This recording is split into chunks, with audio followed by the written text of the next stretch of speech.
को मेरा निकुंज लोया और रजत शर्मा का तहे दिल से नमस्कार। इस अदालत में वैसे तो कई महान हस्तियां आ चुकी है, पर आज जिस हस्ती पर ये मुकदमा चलेगा उसके बारे में और उनसे रूबरू कराने के लिए मैं उनको यहाँ इनवाइट करता हूँ कुछ इन वाक्यों से। 3 जुलाई 1947 डंके की चोट पर आया एक भगवान का पैगाम। स्कूल कॉलेज में बेहिसाब मस्ती और अव्वल रहा उनका काम। नहीं लगा सका कोई उनके जज्बों को लगाम। दुनिया भर के भ्रमण से पाया इन्होंने जोश और तजुर्बा। नॉलेज और रीडिंग के शौक को ऐसे कर देते हैं अपने आप को किताबों पे कुर्बान। संचार कौशलता और आत्मविश्वास से निपुण है उनका जिंदा दिल है अंदाज। शेयर मार्केट के उतार चढ़ाव को शांत कर देती है इनके दोस्तों की आवाज। अंधविश्वास का किया हमेशा तिरस्कार। परिवार और उनके मान सम्मान के आगे कभी ना किया पैसे को स्वीकार। तो आइए आमंत्रित करते हैं आप सभी के बीच में एक ऐसी हस्ती जिन पे हम आज का हमारा ये मुकदमा चलाएंगे। मैं जिंदगी का साथ वेलकम करता हूं आज के हमारे गेस्ट विठल प्रसाद जी साड़ा।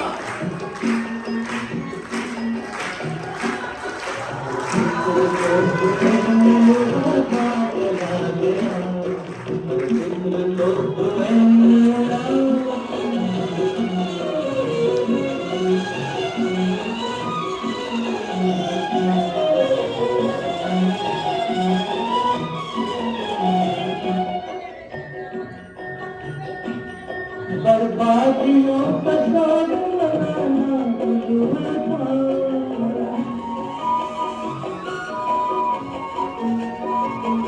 बर्बादियों का साग मनाना मंजूर था, मनाना मंजूर था, मनाना मंजूर था। बर्बादियों का जश्न मनाता चला गया। बर्बादियों का जश्न मनाता चला गया।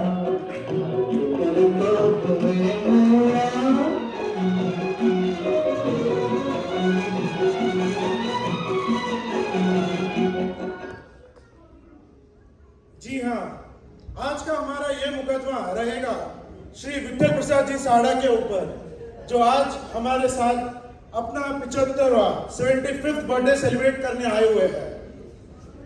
ये मुकदमा श्री विठल प्रसाद जी साड़ा खुद के लिए लड़ेंगे और उनके अगेंस्ट में मैं लड़ने वाला वकील उनका सबसे फेवरेट जवाई यानी कि मैं।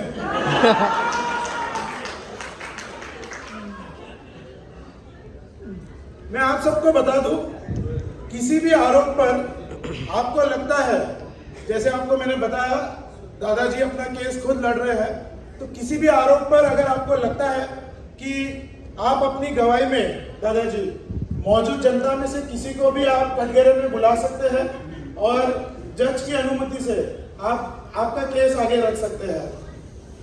और साथ ही में अगर ऑडियंस से कोई ऐसा हो जो अपने आप सुनकर वो आरोप के लिए दादाजी के सपोर्ट में आना चाहता है, तो वो भी जज साहब की इजाजत से बिल्कुल अपना व्यू पॉइंट्स और इधर पुट कर सकता है। मुकदमा चलाने के पहले और हमारे जज जो आज के जज रहेंगे उनको बुलाने से पहले मैं आप सबके सामने जो आज हमारे गेस्ट है उनके बारे में उनका एक इंट्रो वीडियो आप सबके सामने पेश करता हूं और उसी के बाद आज के जज को हम इनवाइट करेंगे और मुकदमा आगे बढ़ाएंगे। बहुत ताकत होती है उन झुर्रियों वाले हाथों में। जिंदगी जीने के तजुर्बे मिलते हैं बड़ों की बातों में। जी हाँ, ये है श्री विठल प्रसाद जी सालडा। इनका जन्म 3 जुलाई 1947 में श्री मिश्रीलाल जी और चंद्रभागा देवी सालडा के आंगन में राजस्थान के मुंडवा गांव के पावन भूमि पर हुआ। वे अपने माता पिता के तीसरे पुत्र हैं। श्री विठल प्रसाद जी की प्रारंभिक शिक्षा गांव में ही हुई। वे आगे की शिक्षा के लिए बॉम्बे आ गए और मारवाड़ी विद्यालय में एसएससी कंप्लीट की। आगे उन्होंने सिद्धार्थ कॉलेज मुंबई में बीकॉम की पढ़ाई की। इनके जीवन का यही वह अहम हिस्सा है जिसने इनकी और इनके आगे आने वाली पीढ़ी की शिक्षा और समृद्धि की नींव रखी। पढ़ाई के बाद 1967 में अहमदाबाद के जाजू परिवार के श्री रामकिशन दास जी और विष्णुकांता देवी जाजू, इनकी पुत्री श्रीमती चंद्रकांता देवी से इनका विवाह संपन्न हुआ। आज इनके विवाह को 55 साल पूरे हो चुके हैं। वे आज भी इनके साथ हरदम कदम से कदम मिलाकर चलती है। शादी के 2 साल बाद 1969 में इनके आंगन में पहले बच्चे की किलकारियां गूंजी और विनय के रूप में सुपुत्र पाया। 1970 में इन्होंने अपने बड़े भाई श्री गिरधारी लाल जी सारडा और श्री लक्ष्मी नारायण जी सारडा के साथ ग्वार गम का एक्सपोर्ट बिजनेस संभाला। 1971 में खुशियों को दुगना करते हुए इनके परिवार में किरण के रूप में लक्ष्मी का आगमन हुआ और 1978 में इनकी दूसरी बेटी वंदना के आने से इनका परिवार पूर्ण हुआ। काम को आगे बढ़ाने के लिए 1989 में उन्हें विदेश जाने का मौका मिला। अमेरिका के इस टूर से उन्होंने बहुत कुछ सीखा। 1997 में इन्होंने कार्य का विस्तार करते हुए प्लास्टिक लाइन में दमन में पेट बॉटल्स की मैन्युफैक्चरिंग यूनिट सारदा फॉर्मप्लास्ट के नाम से प्रारंभ की। अब इन्होंने अपने जीवन में एक गति पकड़ ली थी और कुछ ही सालों में काम और परिवार का संतुलन बनाते हुए अपने जीवन को एक स्थिर रूप में ले आए हैं। बिजनेस की भागदौड़ अपनी अगली पीढ़ी को सौंपकर इन्होंने लगभग 2010 से शेयर मार्केट के कार्य में अपनी रुचि बनाई। काम के साथ साथ इन्होंने परिवार की जिम्मेदारी भी बखूबी निभाई और अपने बच्चों की शादियां समाज के प्रसिद्ध परिवारों में संपन्न की। 1992 में श्री इमृतलाल जी और श्रीमती सुशीला देवी जी पलोड़ की सुपुत्री संगीता से अपने बेटे विनय का विवाह किया। 1994 में अपनी पुत्री किरण का विवाह श्री प्रेमचंद जी और श्रीमती शकुंतला देवी जी मालू के सुपुत्र सुनील जी मालू से किया। 2000 में अपनी सबसे छोटी बेटी वंदना का विवाह मुंबई निवासी श्री रामावतार जी और श्रीमती राधा जी महेश्वरी के पुत्र प्रशांत जी महेश्वरी से किया और अपने बच्चों के साथ साथ ही 75 वर्षों में अपनी पोती अवंतिका का विवाह 2017 में मुंबई के श्री अशोक जी और श्रीमती ममता जी लोया के पुत्र निकुंज जी लोया से होने का सुख भी पाया। कनिष्का और दिव्यांश के दादाजी अभिषेक, राघव, अनवी, वेदांत के नाना जी और कृषिव के पड़ नाना जी के रूप में इन्होंने हर किरदार को बखूबी निभाते आ रहे हैं। इनका अपने चारों भाइयों से एवं सारडा परिवार के सभी सदस्यों से बेशुमार प्रेम और अपनापन हमेशा रहा है। इतने साल से शहर में रहने के बावजूद भी इनके गांव मुंडवा के लिए अलग ही लगाव है। आज भी वे अपने गांव मुंडवा की उन्नति के लिए अपना सहयोग हमेशा देते रहते हैं और वहां के लोगों को भी साथ में प्रेरित करते ही रहते हैं। ऐसे बहुआयामी व्यक्तित्व के धनी, जीवन को भरपूर जीने वाले और जवान सोच रखने वाले श्री विठल प्रसाद जी सारडा का आपकी अदालत में स्वागत है। आज का यह मुकदमा वे खुद से लड़ेंगे।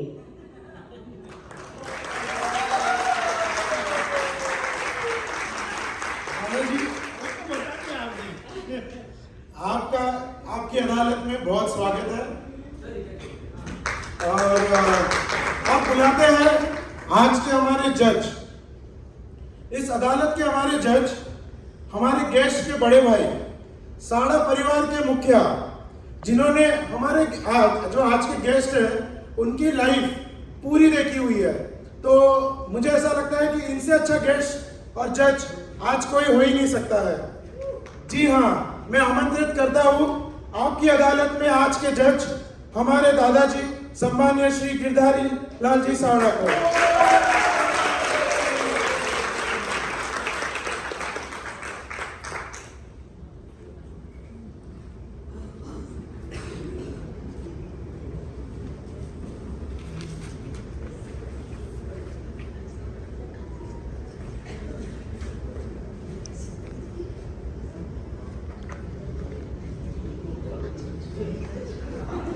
अगर जज साहब की अनुमति हो तो आज की ये कार्रवाई और मुकदमा हम शुरू करें। I order the court to be in session. आज की अदालत की कार्रवाई शुरू करने का निर्देश दें।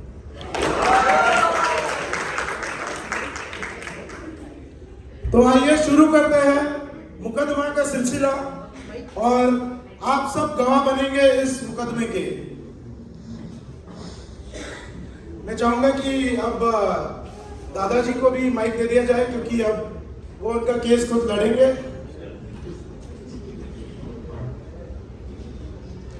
दादाजी, आप पर सबसे पहला आरोप यह लगता है आप बचपन में इतने ज्यादा शरारती थे कि अपनी माँ की बात बिल्कुल नहीं मानते थे और पूरे गांव भर में उद्दंड मचा देते थे। वकील साहब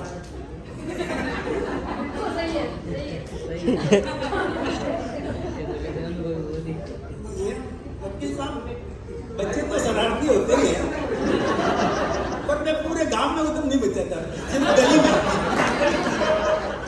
और ज्यादा शरारती नहीं था, थोड़ा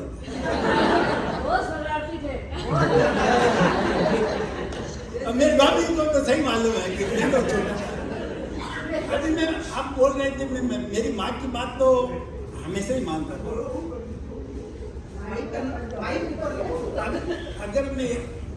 अगर मैं थोड़ा याद करूँ, बचपन में जाता हूँ तो एक बार मैं ननियाल गया था माँ के साथ में मंत्राना, और वहाँ पे 10 फुट से घर के बाहर 10 फुट से ऊंचा एक चूंतरा था। हम बाहर बैठे थे तो उधर से एक बर्फ वाला छत्ता लेके निकला। मैंने माँ को बोला कि मेरे को छत्ता खाना है। माँ ने बोला नहीं मिलेगा। मैं बोला फिर मैं पड़ जाता हूँ। माँ ने बोला पड़ जा, और मैं ऐसे झुकने को गया घर आने के लिए, मैं पड़ गया। तो मैं माँ की बात मानता हूँ ना।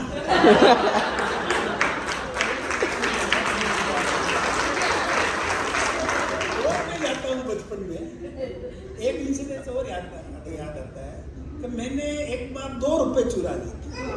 माँ ने रखे थे रुपए, उसमें एक 2 का नोट था। तो मैं बोला 2 रुपए ठीक है, 2 रुपए चुरा लिए। तो मेरे भाई नारायण ने मेरी जेब में 2 रुपए देखे तो बोला कहाँ से आए? मैं बोला माँ ने दिए। उसने माँ को पूछा तूने मित्तल भाई को 2 रुपए दिए क्या? बोला नहीं दिए।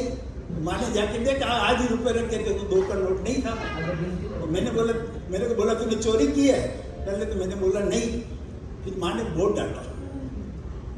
डांटा तो फिर मैंने बोला, माँ ने बोला आज तो कर ली है, अगर आगे से तू बोल कभी भी ऐसी मतलब चोरी नहीं करेगा। तो वो 2 रुपए के बाद में आज तक मैंने तो कोई पैसे की चोरी की है और न किसी का गलत पैसा भी लिया है। तो ये माँ की जो बात है मैंने मानी, आज तक मानी। तो आप बताइए माँ की बात मानता हूँ नहीं मानता? इससे तो सिद्ध होता है कि हाँ, बचपन में सभी शरारती होते हैं।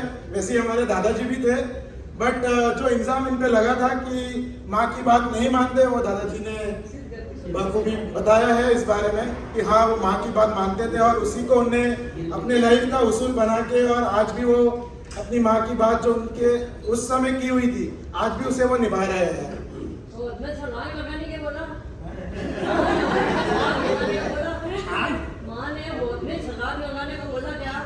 वो माँ ने नहीं बोला था, मैं अपने आप लकीली वो नीचे जो खड्डा था उसमें कीचड़ बचा था और वो मैं कीचड़ में जाके गिरा। तो ये मेरा लक है कि मैं आज आपके साथ में। चलिए, ये तो थी आपके बचपन की बातें दादाजी। अब आते हैं आपकी शादी की बात पर। आप पर अगला आरोप यह लगता है कि आपने अहमदाबाद में जाजू परिवार पर दबाव बनाया कि वे अपनी दूसरी बेटी यानी कि हमारी दादी जी की शादी आपसे ही करें।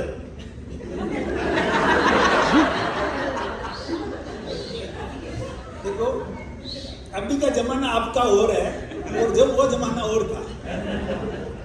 वो जमाने में लड़की वाले दबाव बनाते थे। लड़के वाले नहीं दबाव बनाते थे। अभी जाति परिवार में क्या है, वो मेरा टेवा मिल गया उनसे और वो पीछे पड़ गए। करना यही है, हमारे को और जगह टेवा भी नहीं मिल रहे, एक ही तो टेवा मिला है मेरे से।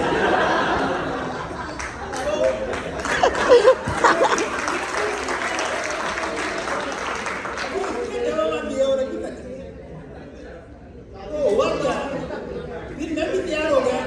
तो एक्चुअली तो वो जमाने में कोई लड़का लड़की को देखने जाते भी नहीं थे।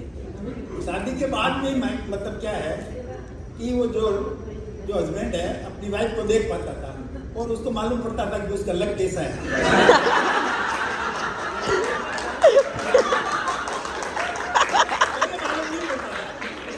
और मैंने डिसाइड किया और मैं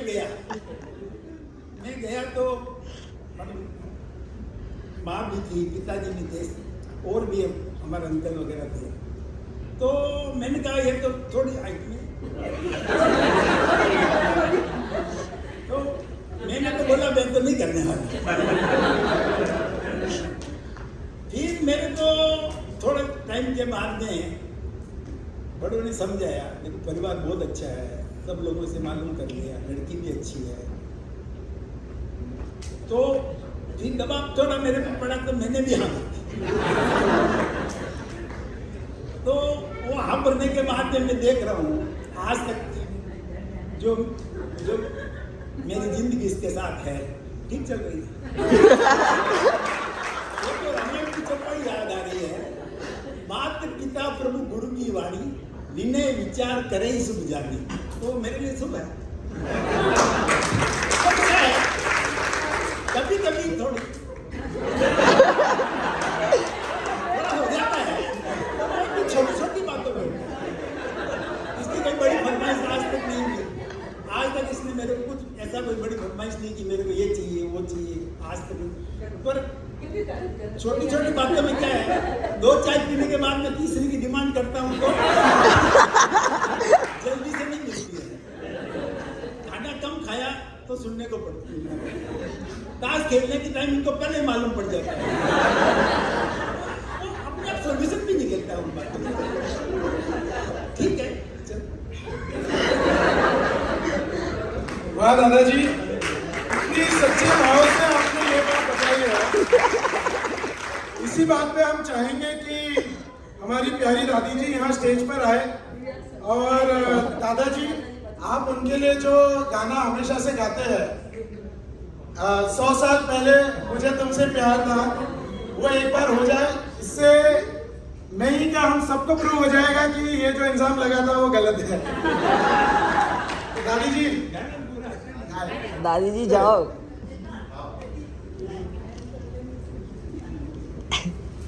अरे वही गाना जो आप हमेशा दादी जी के लिए गुनगुनाते हैं। हमेशा नहीं गुनगुनाते।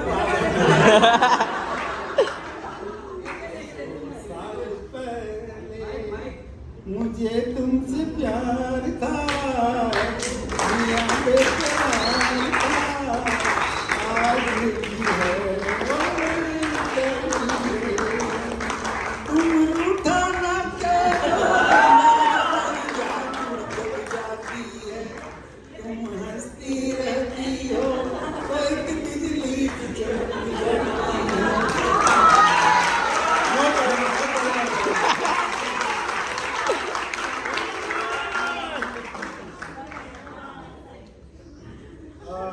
जज साहब ने अभी मुझे बताया कि थोड़ी सी आप गरिमा बनाए रखें और बहुत ही उत्साह नहीं दिखाए।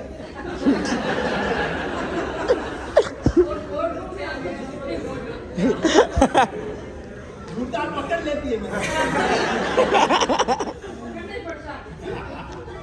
अच्छा, आगे बढ़ते हैं और अगला आरोप दादाजी पर यह लगता है कि उन्होंने अपने तीनों बच्चों पर पढ़ाई का बहुत दबाव बनाया और आप बहुत ही स्ट्रिक्ट फादर थे।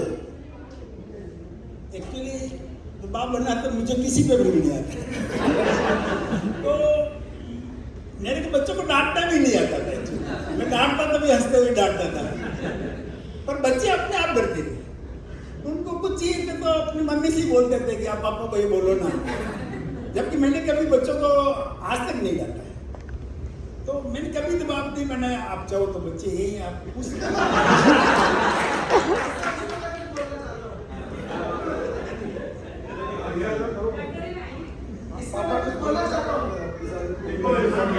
You can come. जज साहब ने आपको पापा कटघरे में बुलाया है और तीनों बच्चों को ही वो बुला रहे हैं कि अगर आप दादाजी के बारे में कुछ कहना चाहें। मैं तो इतना ही कहना चाहता हूँ कि ये इल्ज़ाम वाकई गलत है। मुझे जब तक याद है सबसे पहली बार पापा ने मुझे, जब मैं फाइनल ईयर बीकॉम में था, उसमें भी जब मार्च अप्रैल में एग्जाम होते थे, जनवरी में मैं क्रिकेट का मैच देख रहा था। मस्त 7 से 10 कॉलेज रहती थी, 11 से 4 तक क्रिकेट मैच देखता था। तो 11 बजे जब क्रिकेट मैच देख रहा था तो जनवरी में आके पापा ने मुझे इतना ही कहा कि इस बार फाइनल ईयर बीकॉम है, बस। उस दिन के बाद मेरी टीवी छूट गई। ये सब बिल्कुल रॉन्ग है। एक्चुअली पापा ने हमेशा हमारी हर विश पूरी की, छोटी सी रहने दो या कोई भी बड़ी से बड़ी विश करने दो। We love you, पापा। मैं सबसे छोटी हूँ तो कुछ ज़्यादा ही लाडली हूँ, तो ज़्यादा ही मस्ती भी करती थी। पर एजुकेशन ही नहीं, पापा ने हमें पूरी फ्रीडम दे रखी थी, ओवरऑल पर्सनालिटी डेवलप करो और सब कुछ। और पापा को हम बच्चों पे कुछ ज़्यादा ही विश्वास था। वो हमेशा यही सोचते थे कि ये बच्चे जो करेंगे हम सब हमेशा सही करेंगे।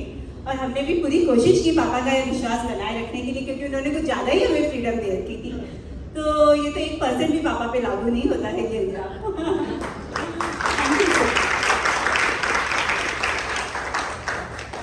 जज साहब आप कहिए इल्जाम भी।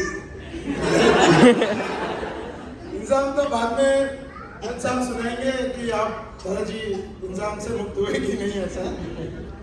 हम आगे बढ़ते हैं क्योंकि आप पर बहुत सारे इल्जाम इस बार लगे हुए हैं, तो समय को भी देखते हुए हम इसको थोड़ा सा आगे बढ़ते हैं। दादाजी, आप पर यह आरोप लगता है कि आप इतने धार्मिक ना होने के बावजूद जब आप अपने बेटे के लिए लड़की देखने गए, यानी कि हमारी मम्मी को देखने गए, तब आपने उनसे यह सवाल पूछा कि आपको सुंदरकांड आती है क्या नहीं, या आप सुंदरकांड करती है कि नहीं। तो जब आप ही नहीं धार्मिक है इतने, तब आपने ये सवाल मम्मी से कैसे पूछ लिया? बिल्कुल धार्मिक हूँ मैं, मतलब बोलते ना वो अंधविश्वास जो बोलते हैं ना, धार्मिकता में जो अंधविश्वास है ना, वो उसमें नहीं मानता। धार्मिक तो मैं हूँ। संगीता तो हमारे गांव की बेटी थी, तो हमारे को सब मालूम था इसके बारे में, पर आवाज नहीं सुनी थी। तो एक गाना था हनुमान चालीसा का, जो हनुमान चालीसा इसने पढ़ी तो चेहरे से एक्सप्रेशन से मालूम पड़ा पढ़ती है। तो बड़े भाई साहब ने भी यहाँ फोर्स किया कि हमने तो टेलीग्राम दे दिया, ओके। तो मैं बोला ओके तो है हमारी तरफ से। और आज तक संगीता का मैं देखता हूँ कि वो बराबर मतलब जो भी अच्छे जो धार्मिक विचार है। और आज एक बार मेरे को सत्यनारायण जी काबरा की फोन आया कि भाई ये जो हरि सत्संग समिति है इसमें विनय और संगीता दोनों अच्छा कर। तो मेरे को वास्तव नहीं लगा कि सत्यनारायण जी तो ऐसे बोलने वाले नहीं। फिर आप भी देख रहे हो जो अवंतिका में जो संस्कार है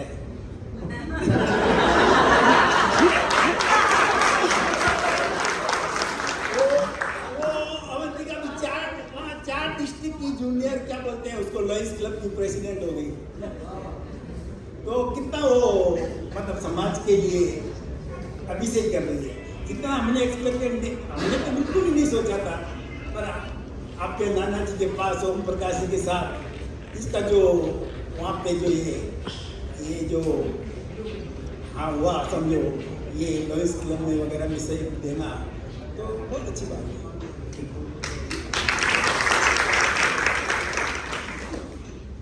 ठीक है, ये बात भी जज साहब ने नोट कर ली है। आगे वो बताएंगे अपना वर्डिक्ट में कि आप इससे भी बरी हुए हैं कि नहीं। अगला आरोप आप पर यह लगता है, ध्यान से सुनिएगा दादाजी, है सबसे छोटी बेटी की शादी में यानी वंदना बुआ की शादी में आपकी बड़ी बेटी यानी किरण बुआ जी ने ऐसी प्लानिंग की कि कैसे समधियों को मतलब महेश्वरी परिवार को हर फंक्शन में लेट किया जाए। और इस प्लानिंग में आप पे इंसान ये लगता है कि आपने आपकी बड़ी बेटी का पूरा साथ दिया है। और अगर जज साहब इजाजत दें तो मैं एक फोटो है एज अ प्रूफ मैं दिखाना चाहूंगा सभी को।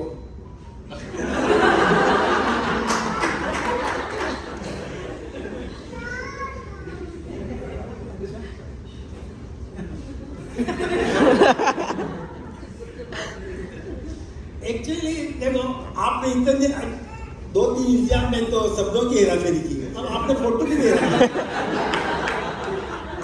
ये फोटो मैंने कोई दबाव बनाने के लिए नहीं किया था। ये जो महेश्वरी जी है हमारे समझी जी, ये मतलब जब हम बजाज हाल में थे तो शादी के 2 दिन के प्रोग्राम में फर्स्ट डे इतने राइट टाइम आ गए।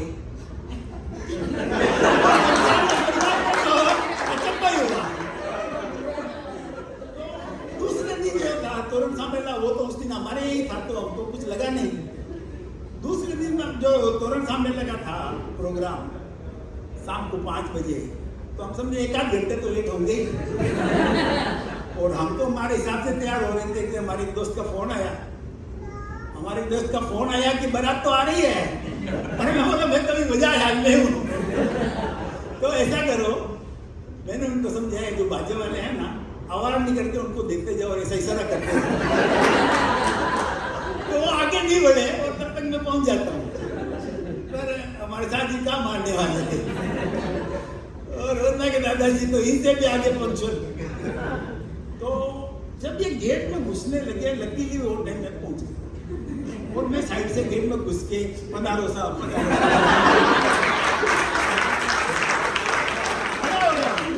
खड़ा हो गया। तो फिर मेरे को भी लगा मैं सही टाइम पे पहुंच गया। पर मेरा छोटा भाई तो वो शाम सुंदर उधर चाय भी पी रहा है। पर हमारा सारा परिवार इतना है कि हम ज्यादा से ज्यादा वहाँ थे और कोई भी खातिरदारी में कहीं कोई तरह की कसर नहीं रखी। और हमारे साजी साहब ये इतने अच्छे हैं और हमारे अशोक जी, मतलब मैं आपको क्या बताऊं कि मैंने जो बच्चों की शादी की, जैसे ये विनय की तो मुंबई में हो गई, वो तो हमको अच्छी तरह से जानते थे। फिर किरण के लिए हमने गुलबर्गा बात की तो हमने बोला लड़की देखने पता रहो, तो वो बोला आप हम तो पहले से आपके समझी है, क्या लड़की दे आप हाँ बोलो। तो वो भी एकदम हो गया। फिर उसके बाद में वंदना का उसागी सुबह आए और देख के गए, उनको फोन आ गया साहब हम तो दस्तूर करने आ रहे हैं। बोला मतलब ये भी बहुत अच्छी बात है। तो ये भी इतना अच्छा हो गया इनके नेचर की वजह से। फिर वो बात आई अवंतिका की। अभी मैं बोला है ये अवंतिका के लिए तो जरूर मेरे को तो जादू जी का फोन आ गया कि वो अशोक जी से बात हो रही है, आपको अवंतिका का मतलब। मैं बोला अवंतिका का हमने भी सोचा ही नहीं है, तो करनी तो जब रोया परिवार का नाम सुना तो मैं भी रेडी हो गया। और वही एक दिन में जैसे सवेरे अवंतिका को देखा, दोपहर में आप मिले और रात को हम लोग ताश खेल रहे तो सत्यानंद जी साहब का फोन ही आ गया कि भाई हमको तो सब पसंद है। और उन्होंने काबरा जी को पूछा था, तो काबरा जी ने बोला भाई मिश्रलाल जी साहब आके फैमिली तो आपको क्या देखना है। तो फोन आ गया कभी अवंतिका से बात करो। फिर हम मतलब तो अवंतिका से बात करे, तब तक तो मेरे को फोन आने लग गए, कॉन्ग्रेचुलेशन इतना इजीली हो गया। इसके साथ ही साथ आप लोग सब इतने अच्छे हैं कि मेरे को आज तक मतलब क्या है ये महसूस ही नहीं होता है कि बच्चों की शादी में मतलब क्या है कि ये कुदरती। अच्छा, इसी बात पे अभी जस्ट जज साहब की इजाजत हो तो दादाजी रमन दादाजी कुछ कहना चाहते हैं इसमें, तो अगर आपकी इजाजत हो तो उन्हें कट के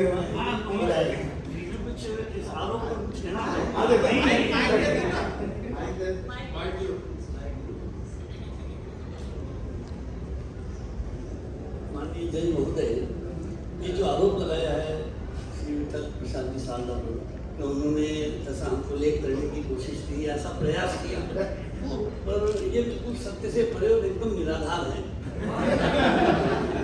क्योंकि जब ये बात चली, हम तो पहले भी जब मिले, इनके यहाँ जब देखने आए, 15 को देखने गए थे, तब भी इनको पता था कि तो बिल्कुल समय से आने वाले लोग हैं, तो ऐसा कोई प्रयास नहीं किया।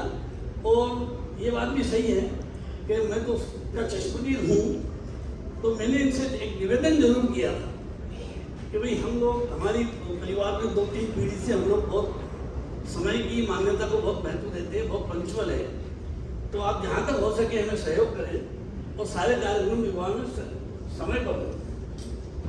तो ऐसी हमारी इच्छा थी और मुझे बड़ा गर्व है कि साजी साहब ने बहुत ही एक्सेप्ट कर लिया कि हाँ ठीक है, हम पूरी कोशिश करेंगे कि आपके सब काम समय से पूरे हो।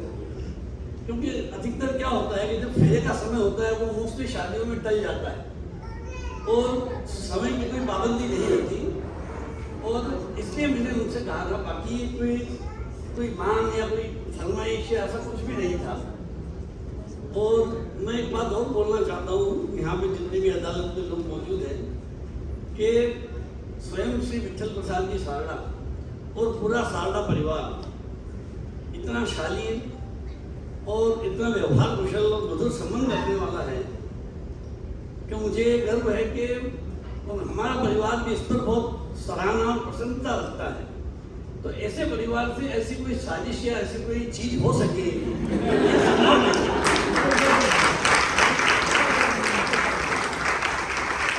तो हम सोच भी नहीं सकते कि ऐसा इस परिवार में ऐसा कोई सोच भी सकेगा। जहाँ तक वीडियो क्लिप का सवाल है, तो ये वीडियो क्लिप ऐसा कुछ दर्शाती नहीं है। और दूसरी बात, आज का जो डिजिटल युग है, ये तो इमेज कुछ भी नहीं बोलती है, पर डिजिटल युग में आप कैसी भी इमेज क्रिएट कर सकते हैं। और हम सब सोशल मीडिया और टीवी से वाकिफ है कि जो सच नहीं होता वो भी मीडिया में दिखाई दे जाए। इसको दिखाने से मुझे नहीं लगता कि ऐसा कुछ भी है। तो इस सब आरोप को निराधार और निरस्त समझा जाए, तो आप इस आरोप को खारिज करें।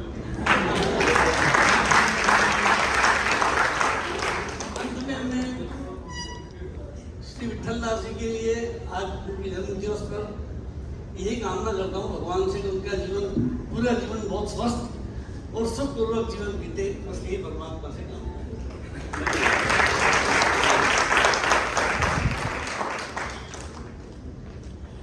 अभी तक तो दादाजी मैं ही इल्जाम लगा रहा था, अब मैं चाहूंगा कोई ऑडियंस से कोई ऐसा हो जो कोई इल्जाम लगाना चाहे।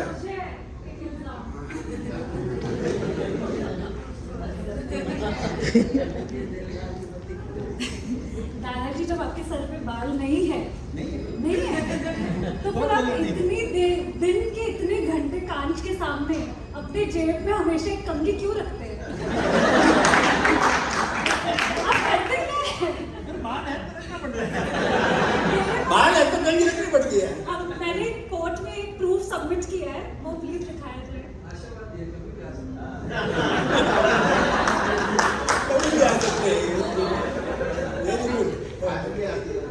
अरे प्राणायाम करके उतार सकते हैं, रामदेव बाबा भी बोलते हैं। अच्छा दादाजी, कनिष्का का ये था कि आप इतने बाल ना होने के बावजूद भी आप कांच के सामने इतना समय लगाते हैं और कंघी हमेशा ही जेब में रखते हैं, तो ये इल्जाम आप पे लगता है ऐसा? एक्चुअली कनिष्का का और कनिष्का की दादी जी का दोनों का ही दिया। ये तो कनिष्का को खड़ा कर दिया। सही में पूछा तो मैंने कनिष्का को बोला, तू गिन के बता ना बाल। क्या मैं तो गिनने में आ जाएंगे, गिनने में नहीं आते तो बाल बहुत है। और दूसरा ये इसकी दादी जी कोशिश करते रहते हैं कि आपकी उम्र इतनी होगी, उम्र होगी। मैं बोला मैं तू प्रूफ नहीं कर सकती, जब मैं हुआ तू थी भी नहीं। और एक्चुअल में जो तू बोल रही है कि पापा इतने साल के थे, फिर वो आपकी शादी, इसके बाद पापा हुए, तो आज इतने साल हो गए, तो आप 75 तो होंगे। मैं बोला, और फिर बोलता दादी जी 72, 71 की है, तो आप बड़े होंगे। मैंने देखा उम्र का कोई सवाल नहीं है। दादी जी की जो हमारी शादी हुई थी वो टेवा मिला नसीब।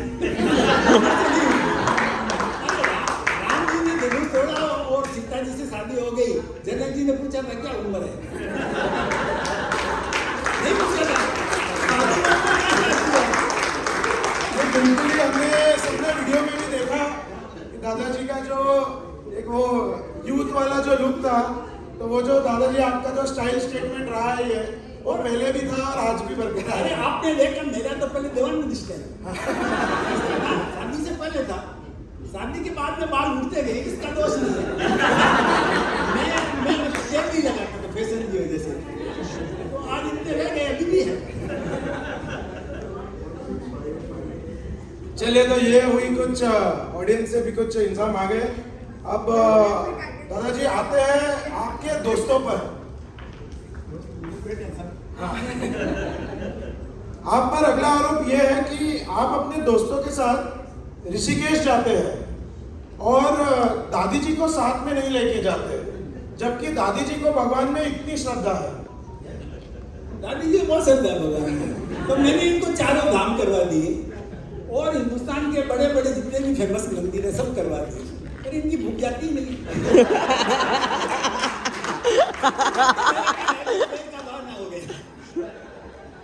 तो हाँ, ये है कि ऋषिकेश हम लोग दोस्त लोग जाते हैं, और वो माया बोलती है ना, बैचलर्स जा रहे हैं सब बराबर के, वो 4-5 दिन रहते हैं, एज ए फ्रेंडली और अपने हिसाब से एंजॉय करते हैं।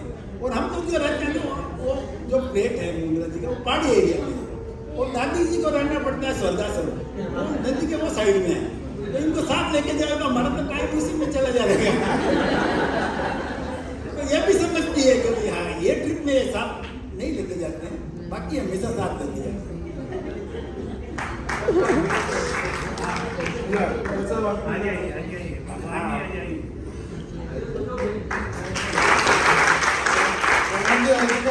कटघरे में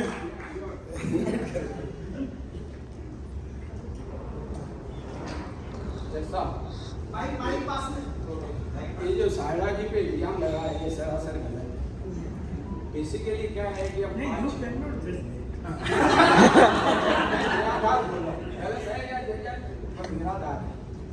तो ये जो हम ऋषिकेश जाते हैं, 5-6 दोस्त है हम लोग, we are the senior citizen, 6 दोस्त हैं। तो इट इज ये हम लोगों ने डिसाइड किया हुआ है कि ये 6 के अलावा 7वां कोई भी नहीं आएगा, और हम वहाँ पे जाते हैं। जैसे राइटली सायरा जी ने बताया कि बैचलर लाइफ, तो बैचलर लाइफ वैसे ऑलरेडी भी यार, मतलब न तो उसमें कोई फीमेल आती है, न और कोई दोस्त आता है। तो इसमें क्या है कि हम लोग ऋषिकेश की इस साइड में रहते हैं, उस साइड में तो हम जाते ही नहीं हैं, जहाँ पे स्वर्गाश्रम वगैरह है वहाँ पे तो जाते हैं। तो हमारा जो भी है इसी साइड में रहता है। तो सायरा जी के ऊपर जो लगाया इल्जाम है, ये बराबर एकदम सही नहीं है। Thank you. दादाजी, ये बात तो समझ में आती है कि आप आपके दोस्तों के साथ समय बिताने आप ऋषिकेश जाते हैं, जो कि आपके हम उम्र है, बट लेकिन आप पे जो इल्जाम अब लग रहा है वो ये है कि आप हफ्ते में 2 बार ताश खेलने जाते हैं उनके साथ जो आपसे 15 से 20 साल छोटे हैं। और हालांकि मुझे अभी पता चला था कि जब प्रसाड़ा फैमिली नागद्वारा में इकट्ठा हुआ था, तब नागद्वारा से आए, जैसे ही आए दादाजी, तो बिना घर जाए सबसे पहले ताश खेलने गए।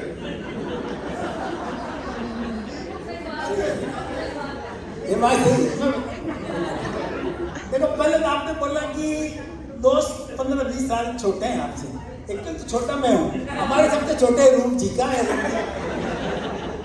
वो दिखते हैं, ये तो खड़े हो जाओ। अभी ये दिखने में छोटे हैं, एज में तो 50 प्लस है, और मैं तो आपके लिए 25 जाते ही वापस आ जाता हूँ।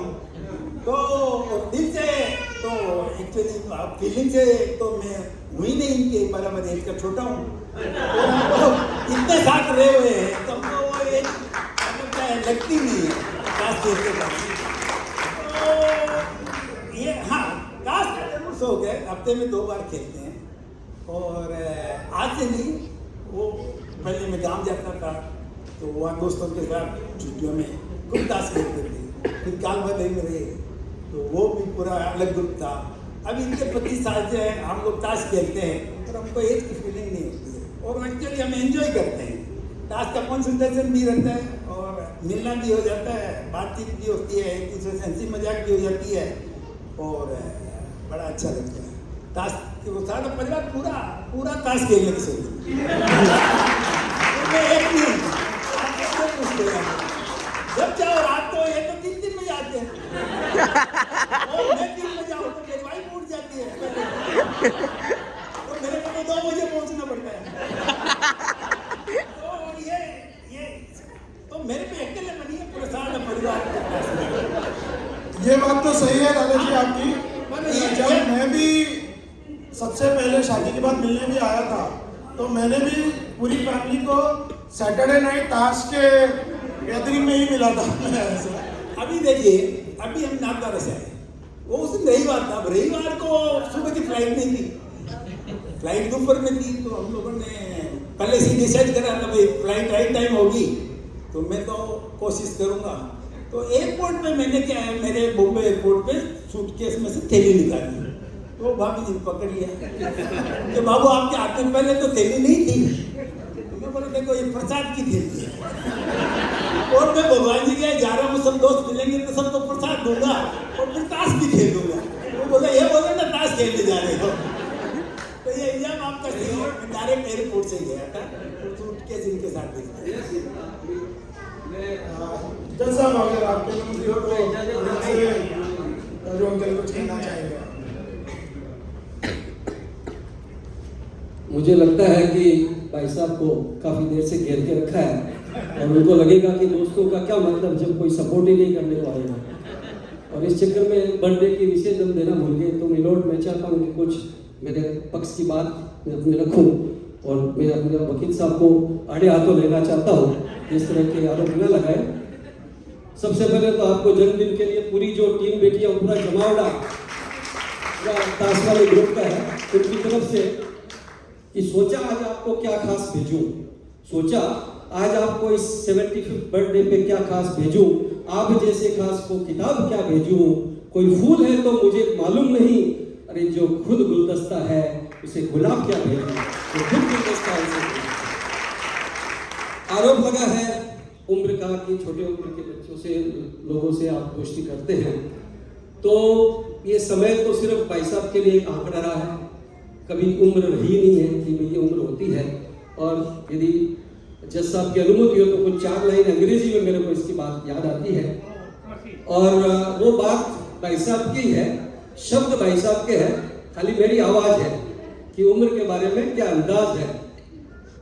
The watch has never told us that the time was passing by. The watch has never told us that the time was passing by.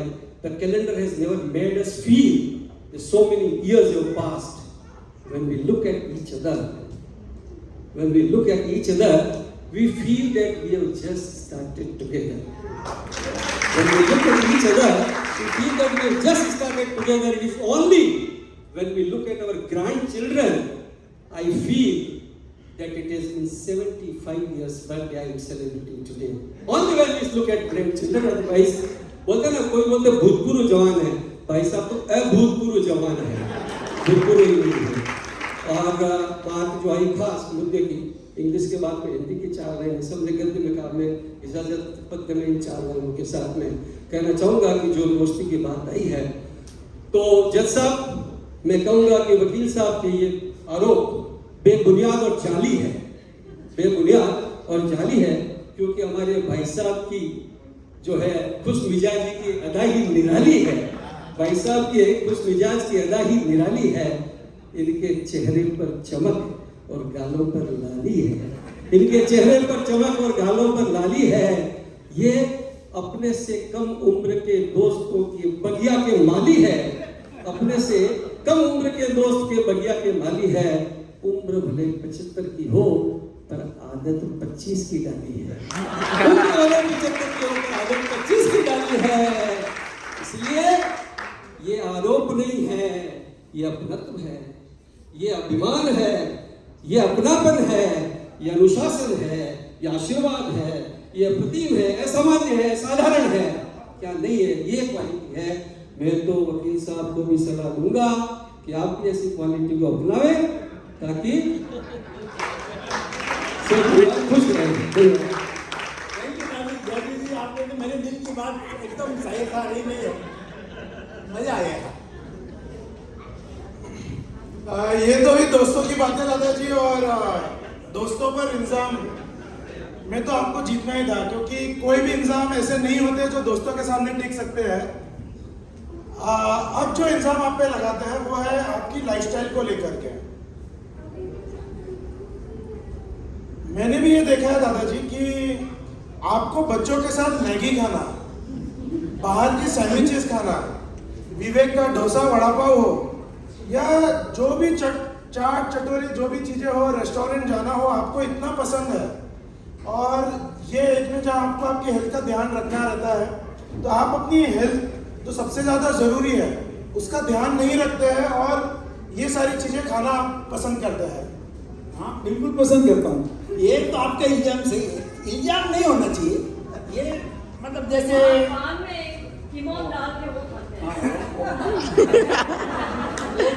वो इल्जाम का मैं जवाब नहीं दूंगा। देखो मंडे के दिन क्या है, मैं कनिष्क का दिव्यांश तीनों मिलकर मैगी खा रहे हैं, तो हमने नाम रखा है मैगी डे। मंडे का नाम रखा है मैगी डे। फिर कभी समझो दिव्यांश बोलता है दादाजी ये आज जोमेटो के थ्रू समझो कुछ मंगा ले, कोई भी आइटम, तो ये मंगाते हैं, मैं इनके साथ टेस्ट नहीं करता हूँ आइटम का और खाता हूँ। मतलब ये जो थोड़ा स्पाइसी फूड है ये मैं बच्चों के साथ एंजॉय करता हूँ। पर आपने जो इल्जाम लगाया है कि मैं हेल्थ का ध्यान नहीं रखता, तो रोज सवेरे ये बेटी मेरी वाइफ पूछ लो 1.5 घंटा मिनिमम, मतलब एक्सरसाइज, योगासन, प्राणायाम मिनिमम 1 घंटा आप वर्क करता हूँ। तो मेरी हेल्थ अच्छी रहती है और मैं ये चीज़ों को एंजॉय करता हूँ। और जब तक हेल्थ अच्छी रहेगी, ये मैं टेस्ट से खाता हूँ, ऐसा नहीं है कि मैं जबरदस्ती खाता हूँ। बहुत अच्छा लगता है बच्चों के साथ में खाने का, मज़ा भी आता है और मैं अपने मतलब हेल्थ का भी ध्यान रखता हूँ साथ साथ। ये जो भाभी जी ने इल्जाम लगाया वो सही है।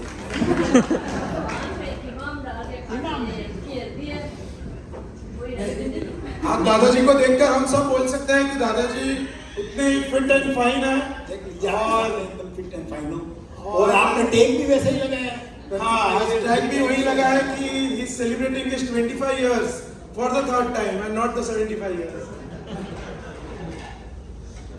तो दादाजी ये तो आपके हेल्थ की आपने बात बताई है सर, बट आप पर एक आरोप और लगता है।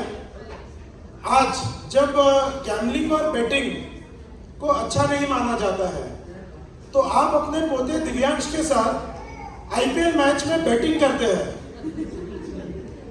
वो एक्चुअली क्या है, जब आईपीएल मैच चलता है तो मेरे को टीवी देखने को नहीं मिलती है, तो वो उसको एंजॉय करने के लिए मैं दिव्यांश से क्या है कि पिज्जा की बैटिंग करता हूँ कि भाई के जो लास्ट में जो नंबर ऑफ टीम्स जो बोलेगा ज़्यादा है वो पिज्जा खिलाएगी। तो फिर बाद में कैलकुलेशन होता है, तो जब मेरा नंबर आता है तो मेरा पैसा लगता है, दिव्यांश का आता है तो दादी से ले लेता है, तो पैसा तो मेरा ही लगता है। वो क्या हुआ, मतलब वेटिंग किधर गई। ठीक है, एक एंजॉय करने के लिए बच्चों के साथ मजा। चलिए आगे बढ़ते हैं, क्योंकि मैंने जैसे बताया था आरोप बहुत है। अगला आरोप आप पर यह लगता है कि आप जल्दी से किसी से प्रभावित नहीं होते। आप आपके जीवन में जल्दी से किसी पे प्रभावित नहीं होते हैं। नहीं, ऐसा तो कोई नहीं कि मैं प्रभावित नहीं होता हूँ।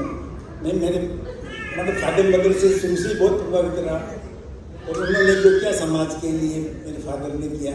मदर का तो मैंने आपने बताया था कि आज तक मेरी कभी उसके बाद में तो किसी का भी 2 रुपया भी नहीं छुड़ाया। और फादर तो बहुत सोशली मतलब थे, जैसे मुंडवा, पाली, बॉम्बे सब जगह समाज उनकी बात सुनता था, तो उनसे मैं बहुत प्रभावित हूँ। मेरे बड़े भाई साहब से मैं हमेशा प्रभावित रहा हूँ। इन्होंने जिंदगी में बचपन से जो कुआरगम इंडस्ट्री एक बुक में मालूम करके और जो इन्होंने मेहनत की, और वो टाइम कठिनाई के टाइम में भी, कम पैसों में भी इन्होंने वो इंडस्ट्री शुरू की, तो आज वो हमारे पूरे परिवार के लिए बेनिफिशियल हो गई। और ये कुआरगम इंडस्ट्री के जो 10 साल तक मिनिमम से ज़्यादा भी रहे अध्यक्ष रहे हुए हैं, कि जो गवर्नमेंट के all India export promotion council है उसके भी अध्यक्ष रहे हैं, तो उसका भी ग्वारगम इंडस्ट्री को बहुत बेनिफिट मिला है। तो मैं इनसे भी मतलब शुरू से ही प्रभावित हूँ। मैं तो इतना कर भी नहीं पाता हूँ कुछ भी। हमने तो बाद में ज्वाइन किया तो वो फिर कठिनाई हमको मतलब नहीं मिली, पर इन्होंने तो मतलब काफ़ी मेहनत करके रही है जो इंडस्ट्री है, तो पूरा सारा परिवार को इसका बेनिफिट मिला है। तो मैं दिल से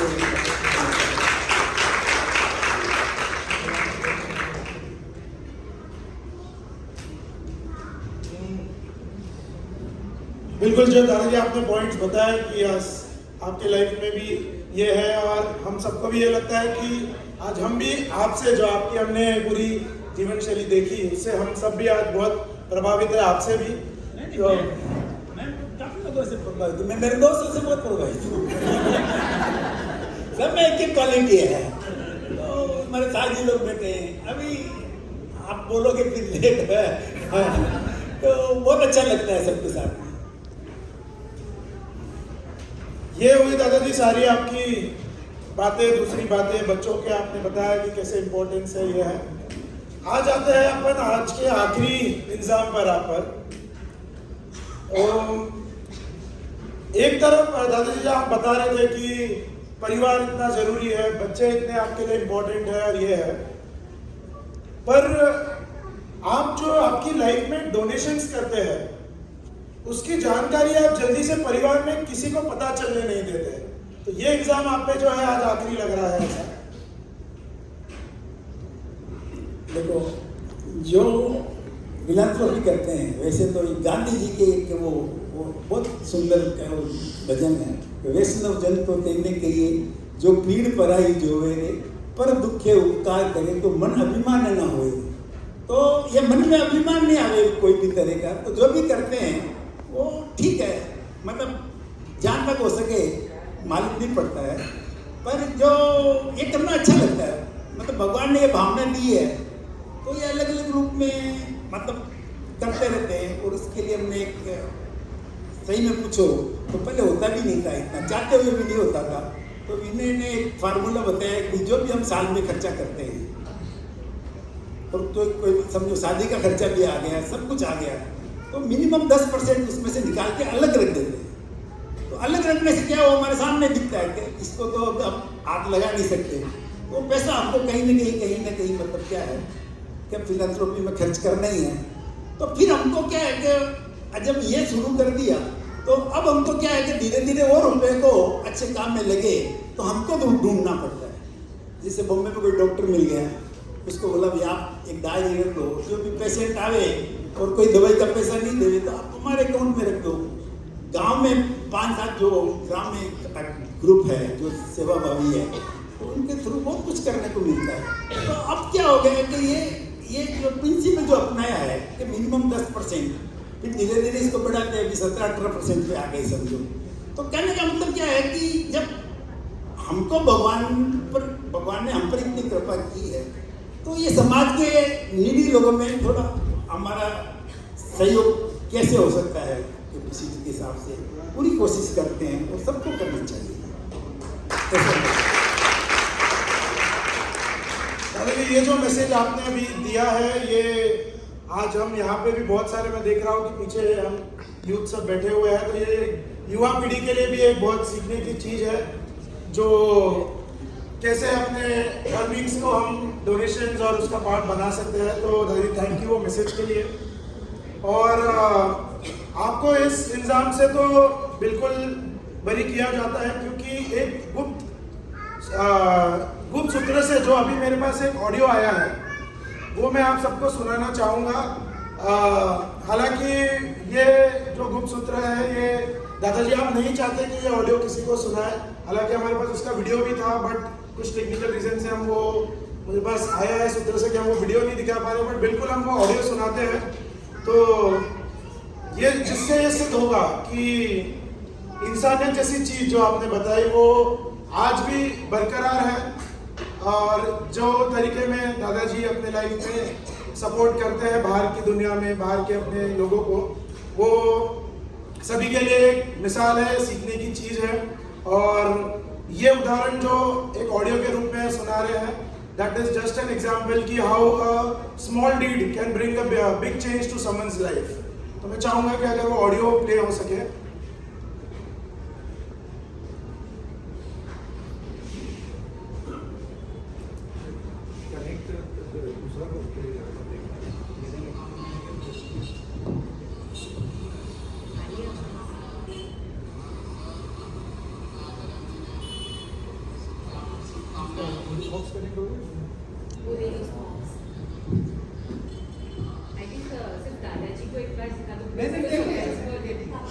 वो हमारे भगवान में मोची है वो लोग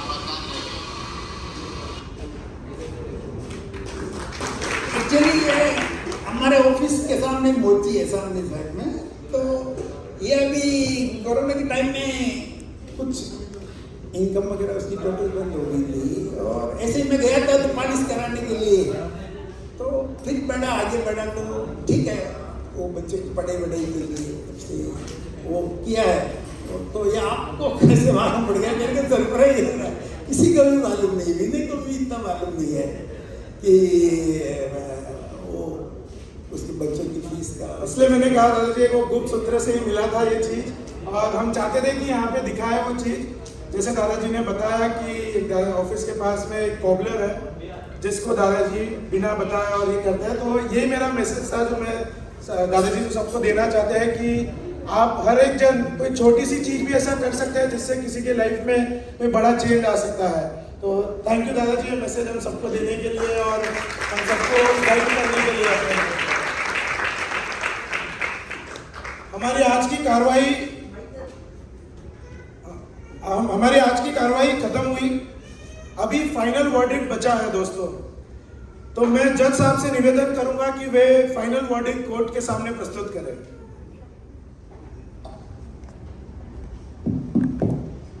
निकुंज जी ने जो भी एलिगेशन एक्यूजेशन विठल के प्रति लगाई और जो उसने एक्सप्लेनेशन दिया, अपना जो उनका सबका जवाब दिया, और यहाँ विटनेस स्टैंड पे जितने भी विटनेस आई उनका जो नरेशन सुनने के बाद जो वर्डिक्ट आना है वो तो एक माना हुआ वर्डिक्ट है.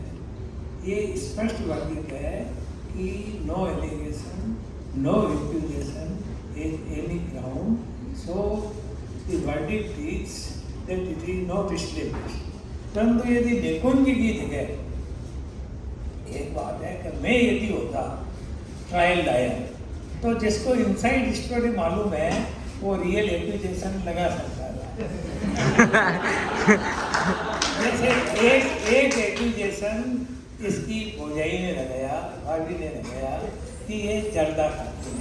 मैंने जानबूझ के उसको स्टैंड पे नहीं बुलाया, otherwise verdict would have been change.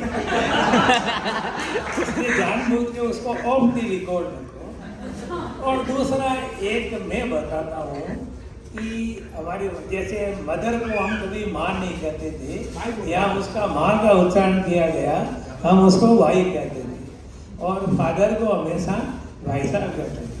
तो हमारे पिताजी जो फादर के भाई साहब थे वो कई बार क्या करते थे, यहाँ बाकी फैमिली मेंबर्स को, नारायण को या इनको या विठल को खुद को मालूम है नहीं है, बट आई रिमाइंड हिम कि वो कहते थे कि विठल शुरू से इतना कंफर्टेबल था कि वो कहते थे कि परिवार के बाकी किसी सदस्य भी वो अपने आप को शनि की दशा फील करे या नहीं करे, पर विठल हमेशा गुरु की दशा ही फील करे, कभी शनि की दशा फील ही नहीं करता. So after all verdict is that it is innocence and nothing against the state. Thank you. क्योंकि कोर्ट का सेशन तो खत्म हुआ, एक मैं आपको बात सुना देता हूँ. अभी यहाँ बात आई थी, विठल ने मेरा भी कुछ व्यक्तिगत महिमा मंडन यहाँ किया, पर उसके बारे में मैं एक बात बताता हूँ कि एक बहुत ही प्रसिद्ध किताब है, how to win clients and influence others, influence people. और भी कई है, जैसे नेहरू जी ने अपने डॉक्टर को लिया लेटर्स टू इंदिरा, या इन सब में एक बात का उल्लेख है कि लाइफ में हमेशा अपॉर्चुनिटी रहती है।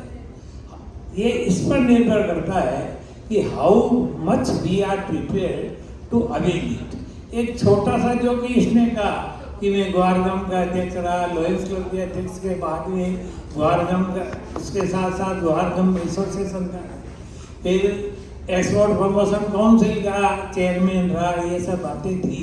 तो एक बात हुई थी कि शुरू में मेरे एक दोस्त की वजह से मैंने लॉयंस क्लब ज्वाइन की, और बाद में मुझे 1 साल बाद उपाध्यक्ष बनाया, फिर बाद में अध्यक्ष बना दिया गया। तो अध्यक्ष की अपॉर्चुनिटी को मैंने इस तरह से अरेंज किया, मैंने कभी हाथ में माइक नहीं पकड़ा था, पर अध्यक्ष के रूप में जब पकड़ना पड़ा तो मैं उसके लिए काफ़ी कुछ कोशिश करता था, और इसी ने मुझे उस कॉमर्शियल एकेडमिक लेवल तक पहुंचाया। Thank you very much.